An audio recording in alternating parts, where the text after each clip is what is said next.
Hi, welcome to Alpha Tech Tips. My name is Fred, Applications Engineer here at Alpha Technologies. Today we'll show you how to make load connections from the LPS36 shelf. Let's continue. First, locate the connectors on the side of the shelf.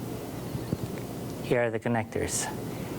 They are two 50-pin Amphenol connectors.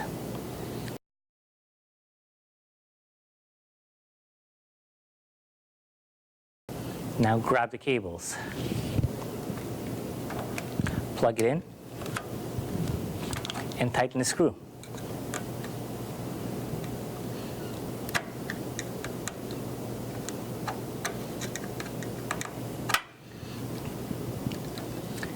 Now we just showed you how to make load connections from the LPS36 shelf.